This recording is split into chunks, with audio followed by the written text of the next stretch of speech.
Para concluir, las presentaciones de ambas doctoras, mujeres panameñas, es un valor y nos pone orgulloso de verdad tener a ambas profesionales de Panamá. El tema de la doctora, para concluir, Panamá Viejo y el reino de tierra firme, un circuito a dos manos.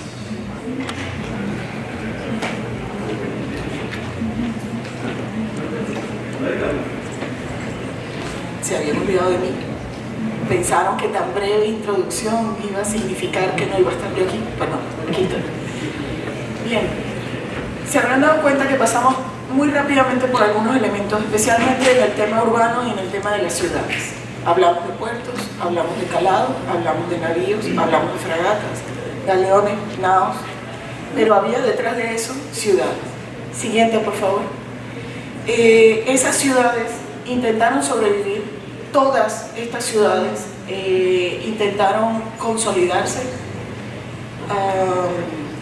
yo sigo, pero no todas lo consiguieron. Sin embargo, se darán cuenta que lo que significó este nombre tan importante, este título tan importante, llamarse Castilla del Oro.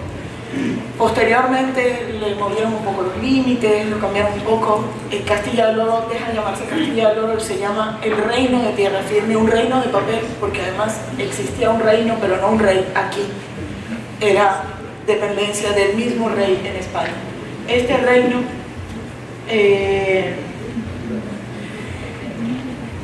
tenía como actores principales precisamente a la población panameña, hispano-panameña, a la población de este istmo, de esta nación ahora, Panamá. Próximo, por favor.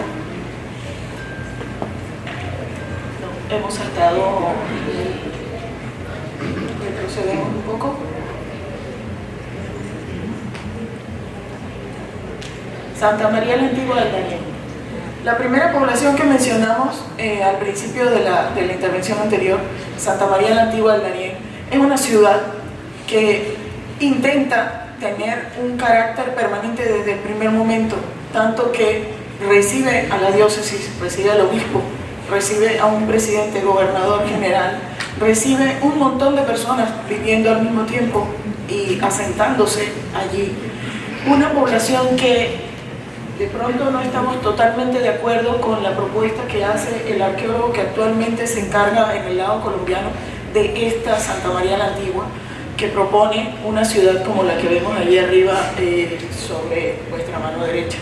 Sin embargo, es una ciudad que llegó a albergar hasta 2.000 personas por más de 20 años, poco más de 20 años.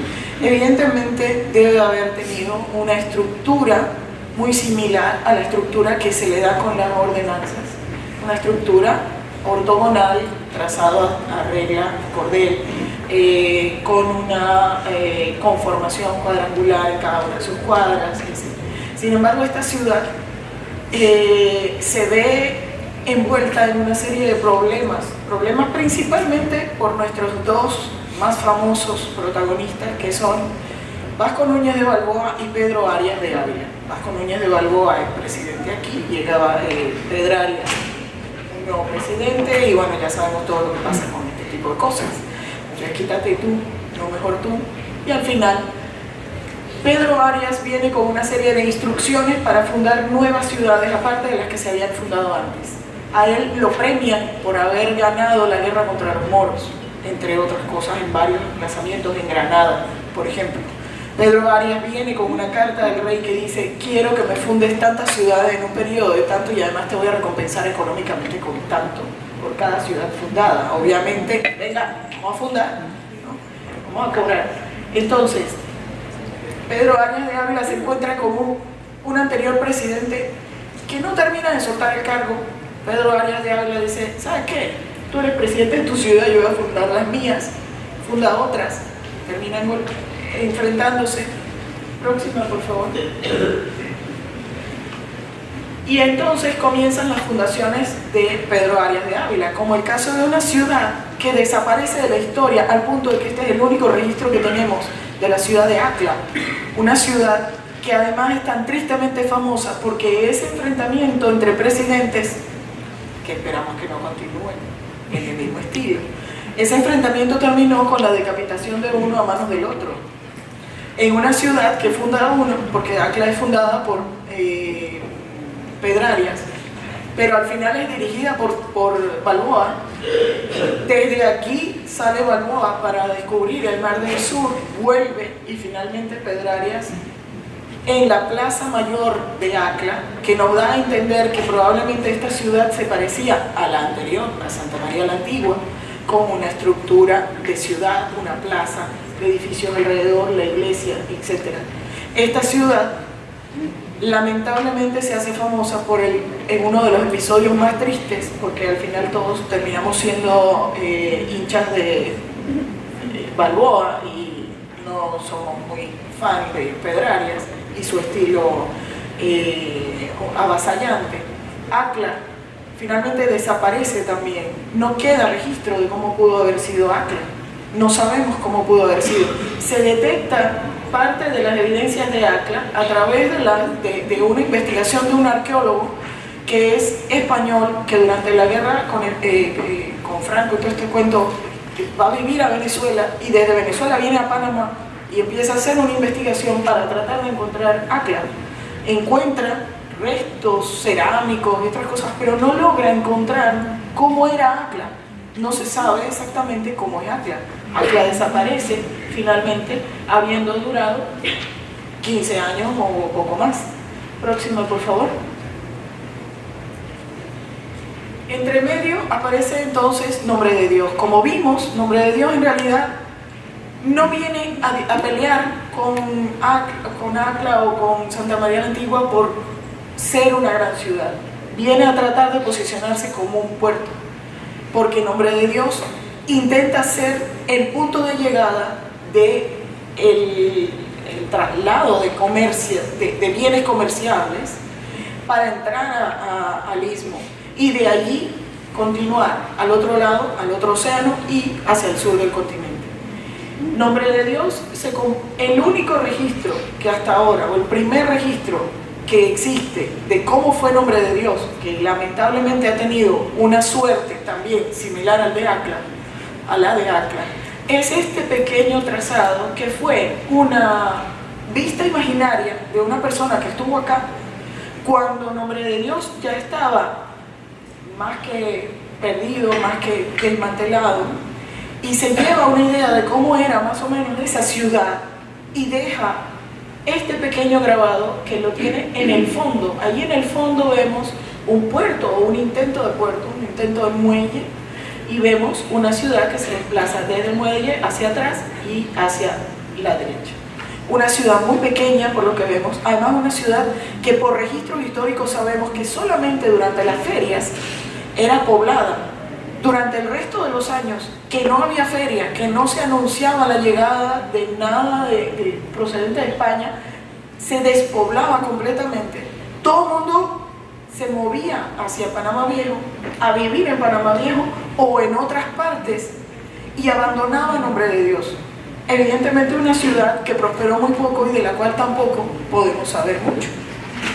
Próximo, por favor.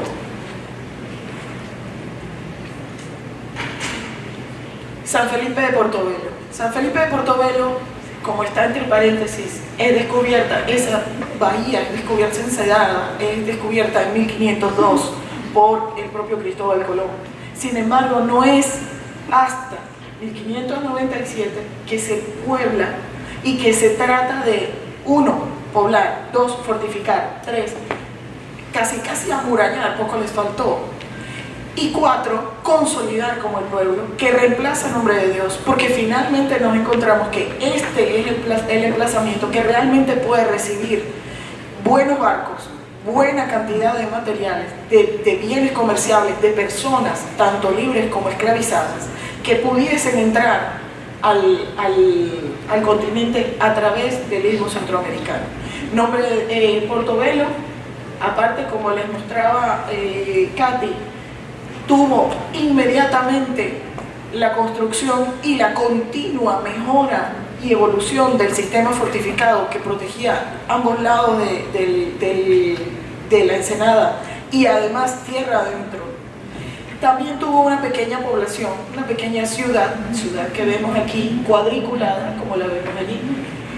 Ciudad que sin embargo la vemos bien, la vemos bonita, decidimos que esta es la ciudad que podemos poblar y que podemos progresar, y sin embargo esta es otra ciudad que también, cada vez que no había feria y durante todo el tiempo que no hubo ninguna feria, era abandonada.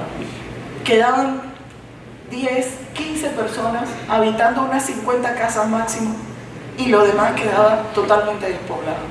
Evidentemente esto nos lleva a, aparte de reforzar el triángulo estratégico que le mencionaba Katy, a darnos cuenta que al final, cuando se habla de que el mismo centroamericano o este triángulo estratégico llegó a tener 5.000, 6.000 personas, casi todas estas personas terminaban en el embudo que conformaba Panamá Viejo como la cola del embudo que llevaba hacia el sur del continente.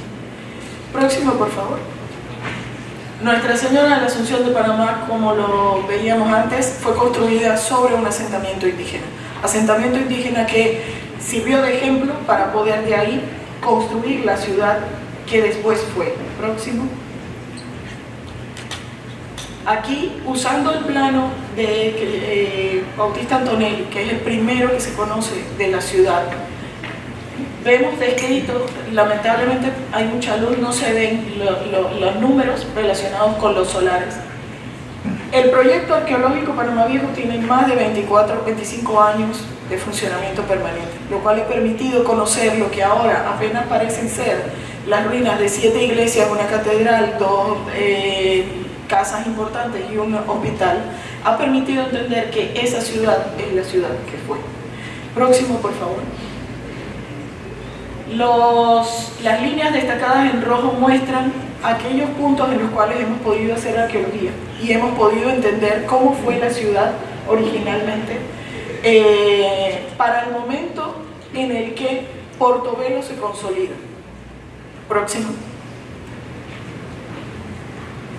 Hemos encontrado las huellas de esas casas que vemos encerradas en el círculo arriba, huellas que indican que esas casas ni siquiera fueron construidas, fueron unas casas de personas, por eso se llaman de Terril, de la familia Terril. No fueron ni siquiera construidas en material perecedero, fueron construidas de una vez inmediatamente en Calicanto. Siguiente. Inclusive tenían un enorme pozo para la colecta de agua, para ese tiempo considerada potable, de más de 8 metros de profundidad, que no pudimos continuar excavando, por supuesto. Encontramos el primer asiento de la catedral tuvo 2 asientos, el primero al sur de la plaza, donde nadie imaginaría, y el segundo, el que vemos allí destacado sobre la mano derecha, a la derecha de la plaza. Próximo.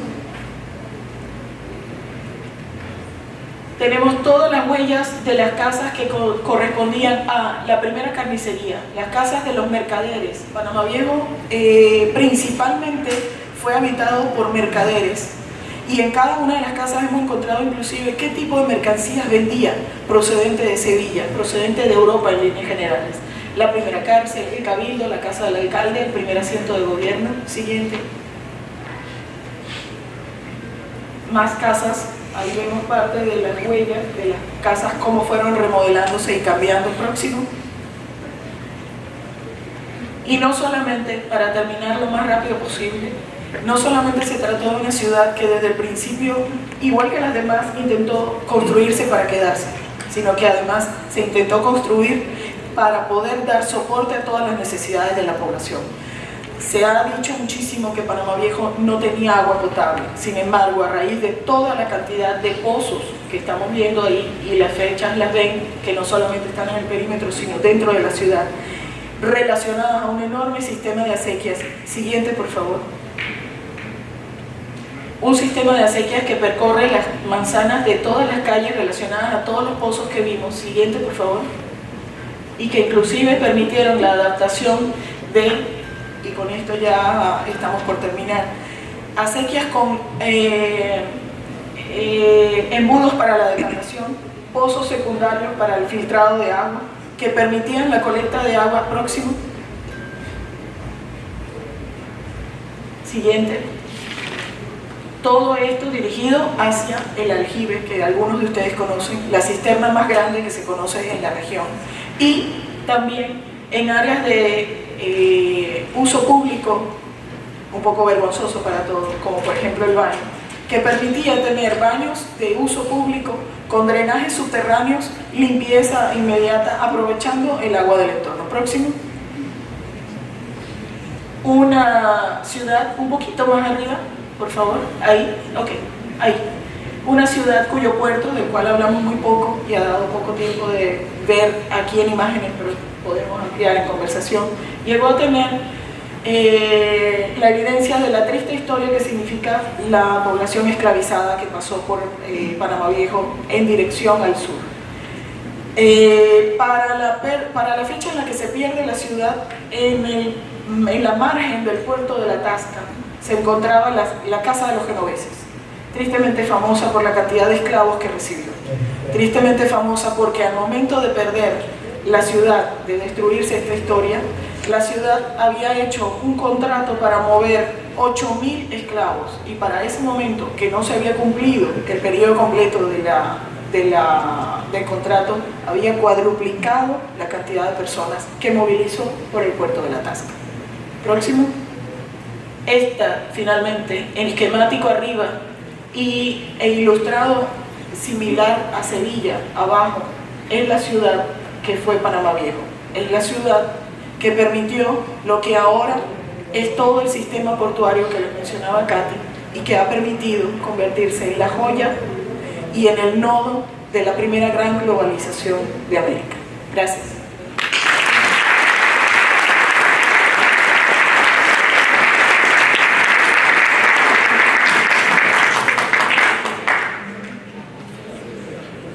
Parafraseando las palabras de nuestro rector magnífico hace unas horas, donde él consideró que este evento es para ustedes, para los estudiantes de la UMIP. Él es nuestro mentor y los aprecia como padres. En el día de hoy contamos con una presencia muy especial, la persona que va a interactuar con este equipo de profesionales. Con el permiso de su doctor, el doctor Alar Díaz, quiero hacer esta reflexión. En el extremo sur del mundo confluyen dos mares, el Atlántico y el Pacífico, violentos vientos. Francis Drake, en el Paso Drake, en su bitácora, mencionaba que no es marino el que no navega por esa grieta del mundo. Ojalá a ustedes, estudiantes de la UMIP, tengan la oportunidad de estar un momento en esas aguas. Hoy, como todo estudiante, tuvo un mentor en su vida profesional. Yo tuve la mía en 1995, cuando el doctor, ingeniero Carlos Enestro de la Lastra nos dio los primeros pasos de lo que es el sector marítimo en Panamá. Creo de que es un momento para mí muy emocionante tenerlo usted aquí después de casi 20 años. Brevemente describo una breve hoja de vida por el tiempo, pido disculpas, ingeniero. Experto en puertos y logística, miembro de la Comisión Presidencial para la Transferencia del Canal de Panamá y las áreas revertidas. Fue nervio motor de la revisión y aprobación final de la Estrategia Marítima de Panamá. Apoyó en la concretización de la Universidad Marítima Internacional de Panamá, escritor de múltiples artículos. Don Carlos, bienvenido a esta área de confort. Muchas gracias. ¿Me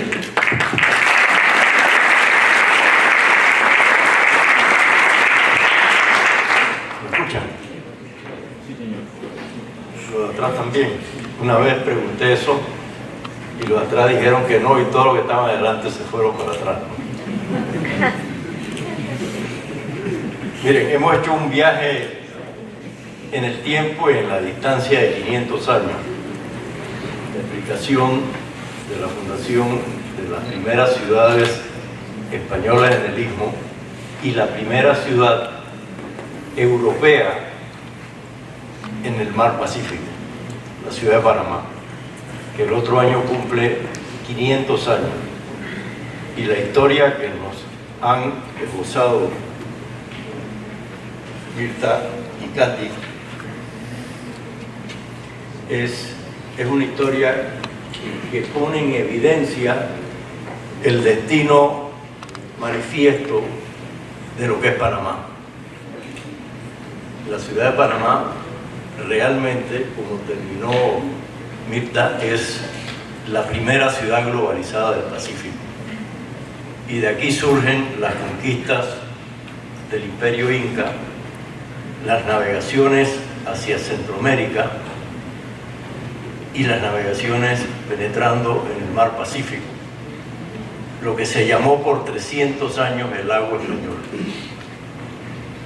Y eso lo que indica es que este es un país que nació para el comercio, nació para la navegación, para cortar distancias por un istmo extremadamente delgado, y que creó ciudades en lo que bien llaman el triángulo, que fomentó el intercambio comercial entre Europa y el Nuevo Mundo.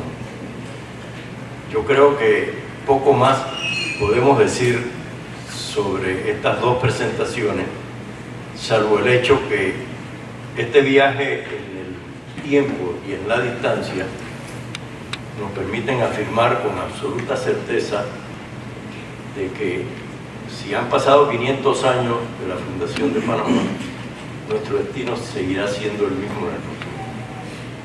Un centro neurálgico del comercio mundial. Somos posiblemente una de las primeras ciudades globalizadas de América. Tenemos influencia en la región, tenemos centro financiero, tenemos instalaciones de empresas multinacionales, tenemos el canal, tenemos la principal conectividad marítima y una de las principales conectividades aérea, y además tenemos un sistema legal que ha promovido la formación de empresas multinacionales en Panamá. Somos una ciudad cosmopolita y toda esta historia nos ha llevado a lo que somos ahora mismo, porque no se fabrica una ciudad de carácter globalizada de la noche a la mañana, se fabrica en el tiempo y en la distancia.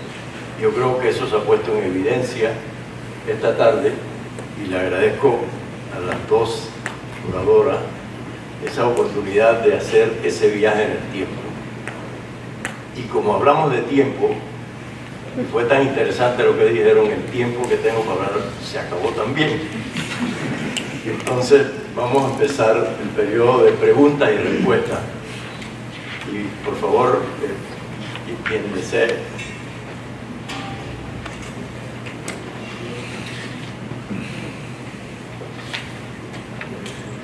Buenas tardes, doctoras, y muchas gracias por estar acompañándonos a nosotros en este su segundo congreso científico, y mi pregunta va para ambas.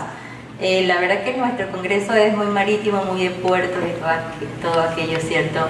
Y me ha encantado cómo han hilado toda la historia a nuestras áreas de estudio, que son los puertos, y cómo lo han llevado. Y mi pregunta va, ¿qué tanta pasión ustedes han visto en referencia a los puertos con toda la historia de Panamá? Siento que han hablado con mucha pasión, ¿y por qué?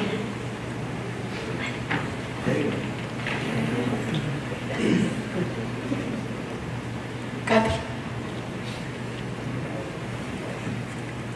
Bueno, es una pregunta un poquito compleja.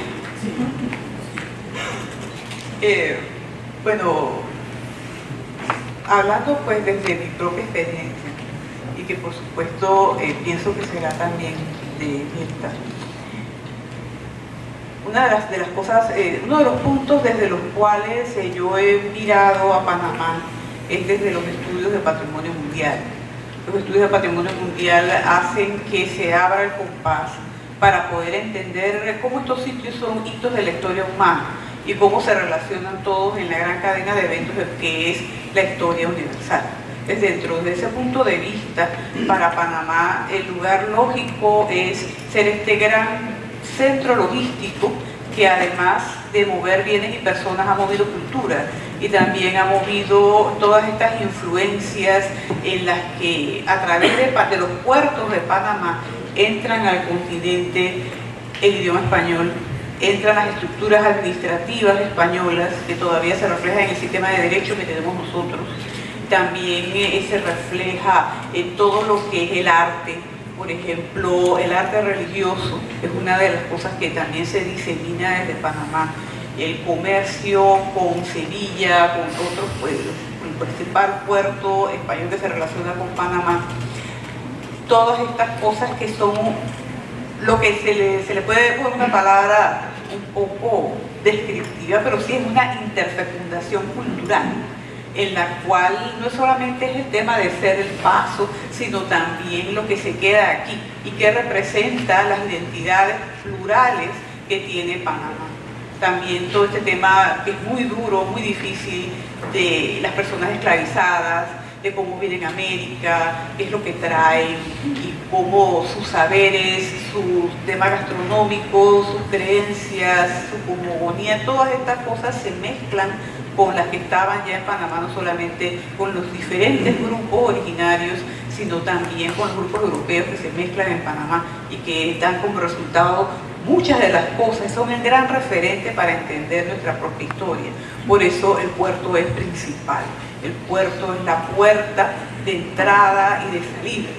Y es una de las cosas que deberíamos ver desde el principio. El puerto también nos trajo muchos problemas.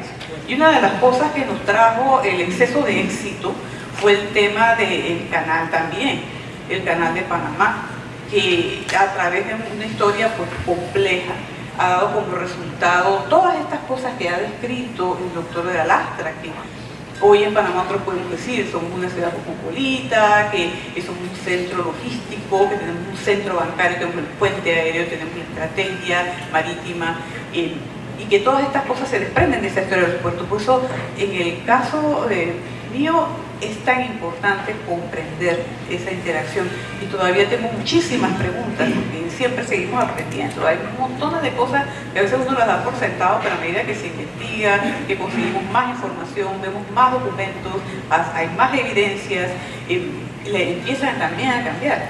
Entonces, el tema portuario es principal para entender a Panamá, porque si no fuera por la necesidad del puerto, no se le habría fundado. Si no fuera por el habitamiento del Mar del Sur, nosotros no estaríamos aquí.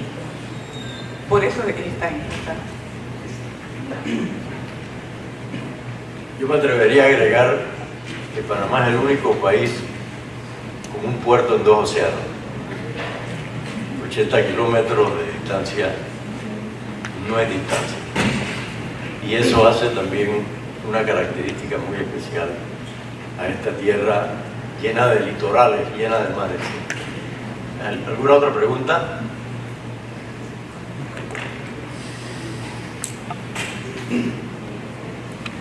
Gracias, Yasmín Dorati, de parte de la Universidad Latina. Muchos saludos y felicito de verdad por este tipo de eventos. Licenciado, mucho gusto de volverlo a ver. Siempre lo hemos visto en algunos lugares de logística y sé que ha tenido un gran impacto en nuestro Panamá. Pero también he disfrutado muchísimo la historia de nuestro país, pero me han quedado algunas dudas. Por ejemplo, ¿qué tipo de incentivos o programas se están llevando a cabo para continuar con el rescate de evidencias de los restos, por decir, ubicados dentro de estos puertos o rutas? Y por otro lado, ¿cómo se está promoviendo estos saberes para los estudiantes, para todo Panamá? Gracias. En el caso de la investigación arqueológica histórica, el proyecto arqueológico Panamá Viejo es parte de las líneas de acción del Patronato Panamá Viejo. El Patronato Panamá Viejo ya tiene 26 años para 27 de vida y es la institución marco que ha permitido continuar adelante no solamente con la custodia, protección y mantenimiento de las ruinas, sino precisamente la investigación. Entonces, en ese sentido, hace una gran diferencia, hace una plataforma desde la cual poder continuar con las investigaciones. Por otro lado, el Patronato Panamá Viejo es parte de los ejemplos sobre los cuales se fundamenta, entre otros, el Patronato de Portobelo y San Lorenzo. Patronato que, si bien no ha contado con la misma suerte o las mismas situaciones beneficiosas que tuvo el Patronato de Panamá Viejo al momento de crearse, continúa activo y continúa trabajando en función de eso. Principalmente se ha dedicado a la restauración, consolidación y mantenimiento de las ruinas de Portobelo y San Lorenzo. Sin embargo, también aloja la parte de la investigación. Por otra parte, sin mencionar instituciones puntuales, también es un proyecto país. Ese proyecto país nace desde el momento en que hay una Dirección Nacional del Patrimonio Histórico, una Comisión Nacional de Monumentos y Sitios Arqueológicos e Históricos, un INAH sensibilizado no solo a las artes clásicas, a las artes plásticas, a las artes tradicionales, sino también a toda esta parte que tiene que ver con la cultura y con la identidad, que además no es más que el efecto de una Panamá que se independiza, que se individualiza a partir del principio del siglo XX y que uno de sus bastiones para poder reencontrarse consigo mismo es precisamente volver a sus arraigos históricos.